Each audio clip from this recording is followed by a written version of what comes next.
What would make minimalism a cult? You know, because once a cult gets big enough, it becomes religion. I could see how it could very easily become a cult. I feel like while watching this, I'm being indoctrinated into a cult. They make minimalism into a cult. There is a religious thing going on. Minimalism culture as a whole. I think it's toxic. I think it's culty. What steps could Josh and I do to really make this a cult? La promesse qui est souvent explicitée par les gourous du minimalisme, qui est que si vous suivez le droit chemin, vous allez atteindre une certaine forme de paradis sur Terre. I think minimalism is a bit of a cult. C'est devenu une forme de religion avec des préceptes sacrés.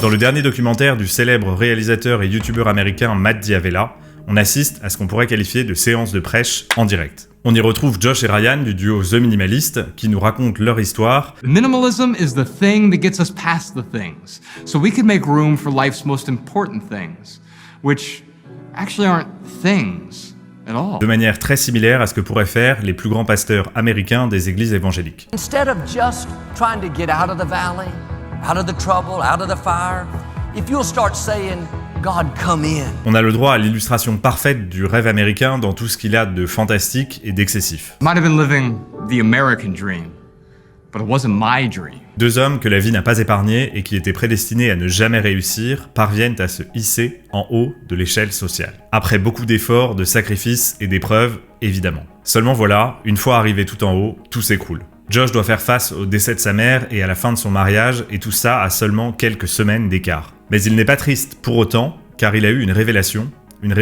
telle qu'on n'attend plus que la chorale de gospel pour crier au miracle.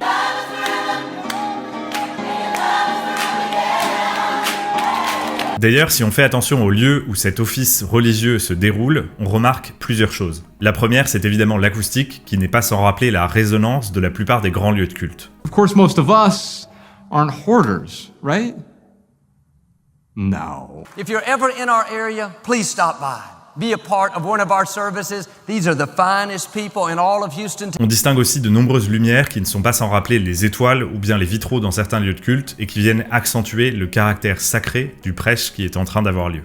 D'ailleurs, j'aimerais prendre 10 secondes dans cette vidéo pour passer un petit coup de gueule. S'il vous plaît, les gens qui appellent leurs parents papa et maman quand on ne les connaît pas, arrêtez de faire ça, c'est extrêmement gênant. Mom and I moved 20 miles south. En soi, vous pouvez simplement les appeler mon père et ma mère, pas la peine de dire maman ou papa. Et c'est la même chose quand vous présentez un inconnu à quelqu'un, arrêtez de donner le surnom de la personne, donnez son prénom. Bon bah, je te présente Chatoun.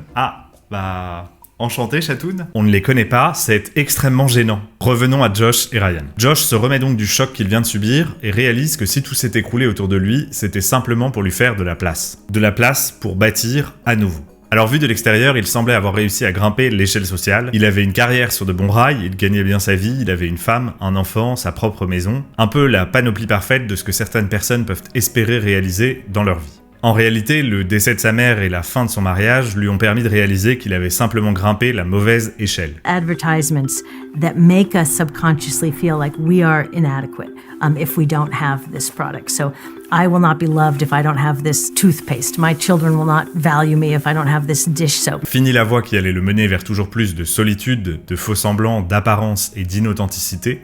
Direction le minimalisme. Minimalism is the thing that gets us past the things, so we can make room for life's most important things, which actually aren't things at all. Le minimalisme est un mouvement extrêmement populaire aujourd'hui grâce à un certain nombre d'événements de ces 20 dernières années. Il y a eu la crise de 2008 qui a touché une grande partie de la population mondiale. Des millions de personnes se sont retrouvées sans logement, sans travail ou sans économie du jour au lendemain. Tempête sur les marchés financiers, la célèbre banque d'affaires américaine Lehman Brothers se déclare en faillite. Ensuite, la couverture médiatique s'est accrue concernant le réchauffement et la cause pour le climat s'est donné un visage à travers Greta Thunberg. Autant détestée qu'adorée, elle a permis de personnifier la cause et d'en faire un sujet de premier plan partout dans le monde. You all come to us young people for hope. How dare you? People are suffering.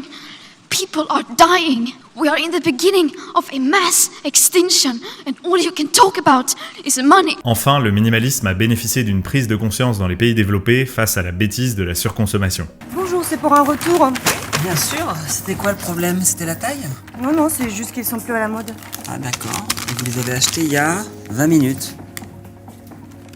Les habitants des pays riches prennent de plus en plus mesure des dégâts écologiques qu'ils causent, ainsi que leur impact sur les populations chargées de produire leur surconsommation. La fast fashion commence à être concurrencée par l'ultra fast fashion, avec genre des marques chinoises qui proposent des collections toutes les semaines, hyper innovantes, colorées, mais là qui ciblent clairement les 12-16 ans, ce qui est cohérent, vu que c'est fabriqué par des 12-16 ans. Cette prise de conscience se traduit à la fois par le fait de réduire sa consommation, mais aussi par le fait de désencombrer son logement. La figure de proue du désencombrement n'est autre que Marie Kondo. La papesse du rangement à la japonaise qui a fait fortune notamment en vendant des objets. Oui, c'est un peu ironique. Non seulement elle a appris aux gens à se séparer des objets qui ne leur procuraient pas de joie, mais elle leur a aussi proposé d'acheter ses propres objets. Au-delà de ça, elle vend aussi ses propres formations, ainsi que des formations pour pouvoir vendre ses formations. How dare you? Bref, tu l'auras compris, c'est devenu un véritable business extrêmement bien rodé. Si tu vas faire un tour sur sa boutique, je te recommande ses chaussons à 70$, son panier à linge sale pour 200$, ainsi que son minuscule diapason et son cristal de quartz qui vont te permettre de purifier les pièces où tu vis pour seulement 75$. Alors rassure-toi, à ce prix-là, tu vas pouvoir l'utiliser dans plusieurs pièces, tu n'auras pas à en racheter un pour chaque pièce. Alors peut-être que si tu ne connais pas très bien Marie Kondo, tu penses qu'elle partage seulement des techniques de rangement, de pliage, de nettoyage et de désencombrement. Mais en y regardant de plus près, ce qui explique réellement son succès, c'est d'avoir ajouté une touche de spirituel, voire même de religieux, dans les techniques qu'elle partage. Sur son site internet, toujours, elle propose un certain nombre d'articles pour comprendre sa philosophie et connaître les rituels qu'elle pratique. Alors ça va du ménage de printemps à comment ranger ses affaires quand on est adolescent, en passant par prendre un bain. Et c'est ce rituel du bain qui m'a particulièrement intéressé. Elle raconte que le but du bain est de se purifier en profondeur et que pour ça, il faut au préalable s'être lavé dans une douche avant même d'avoir mis le premier pied dans la baignoire. Elle explique aussi qu'une fois dans son bain, elle est capable de dire si ses esprits sont fatigués, tandis que l'eau va lui permettre de regagner de l'énergie et de calmer son mental. Selon Marie Kondo, l'eau est donc un outil de purification, comme dans la plupart des grandes religions monothéistes, où elle est même parfois utilisée avant chaque prière. Marie Kondo ne s'arrête pas là, elle propose aussi des rituels pour purifier son intérieur. À nouveau, elle utilise des symboles similaires aux autres religions pour manifester la purification dans son environnement. Elle utilise la fumée, le sel, des encens, des sons particuliers, des huiles essentielles et surtout beaucoup d'air frais. Finalement, elle ne conseille pas seulement de se débarrasser des objets qui ne nous procurent plus de joie, ou simplement de ranger ces objets d'une certaine manière pour gagner de la place. Elle intègre un sens du sacré à sa pratique en introduisant la notion de pureté et des rituels. On ne cherche plus à savoir si un objet nous est utile, mais on se demande s'il nous apporte une étincelle de joie. Elle va encore plus loin en appliquant ce principe aux relations de couple, en expliquant quoi faire lorsque cette étincelle de joie a disparu entre deux personnes. En bref, Marie Kondo a intégré un certain nombre de caractéristiques religieuses dans la pratique qu'elle propose à ses clients.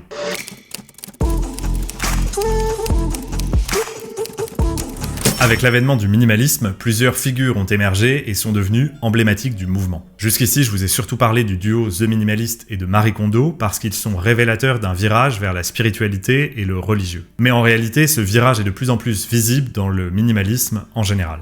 Par exemple, le youtubeur Matt D'Avella dont je parlais plus tôt a fortement participé au façonnement d'une esthétique minimaliste. Que ce soit à travers ses vêtements, à travers les couleurs qu'il utilise, ou bien même la décoration de son appartement. On y voit un mélange de gris, de noir et de blanc dans un logement parfaitement rangé et dans lequel chaque plan est très étudié. Rien ne semble superflu, tout est très agréable à la vue et Matt n'hésite pas à changer la disposition des meubles pour rendre son propos plus percutant et visuellement plus attrayant.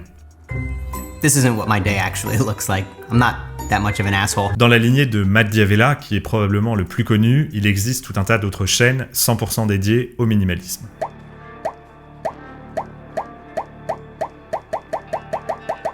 Ces chaînes, par leur nombre et leur similarité, contribuent à promouvoir un certain style vestimentaire, certaines couleurs et plus généralement un certain design d'intérieur. L'esthétique minimaliste est devenue un signe de ralliement pour beaucoup de minimalistes qui finissent par se ressembler de plus en plus, à la manière de certaines communautés religieuses qui adoptent les mêmes styles vestimentaires et plus généralement les mêmes esthétiques. Chez les minimalistes un peu moins connus et qui ont des chaînes 100% dédiées au minimalisme, j'ai été particulièrement frappé par la proximité des thèmes abordés avec ceux qui peuvent être connus dans les religions.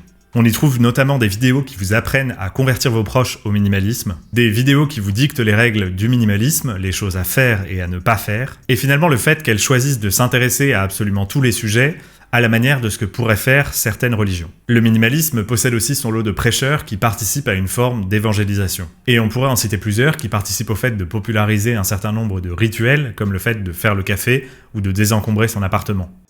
Oh, look at that. Coffee's done. Et finalement, on assiste aussi à l'apparition de fêtes, ou plus précisément d'anti-fêtes, comme le Black Friday ou bien Noël. Mais je crois que la vraie question dans tout ça, c'est pourquoi ? Pourquoi le minimalisme s'est-il mis à ressembler à une religion ? Et la réponse me semble aussi simple qu'intéressante et importante à connaître.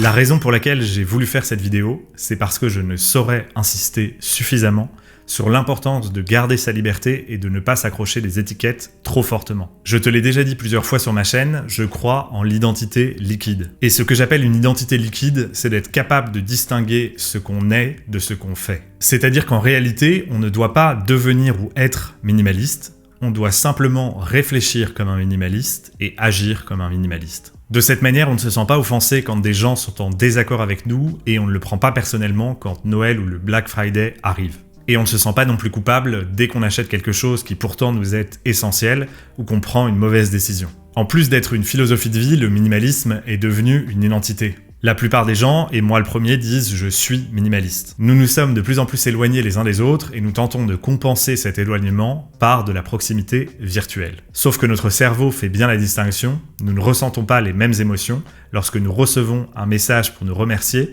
et lorsque quelqu'un nous serre dans les bras. Nous sommes en quête de sens et à la recherche d'une communauté qui nous fasse ressentir un sentiment d'appartenance. Ce sentiment qui nous permet d'être validés tels que nous sommes et d'appartenir à quelque chose de plus grand que nous. En jouant sur le registre de l'identité, de la spiritualité et de la religion, le duo The Minimalist et Marie Kondo, mais aussi plein d'autres, profitent de cette faille pour combler un vide, diront certains, pour assouvir un manque, diront d'autres. On assiste même à un phénomène de gatekeeping qui pousse certaines personnes à se croire détentrices de la vérité et à choisir qui peut être minimaliste ou non. No, God! No, God, please, no! No! No! No!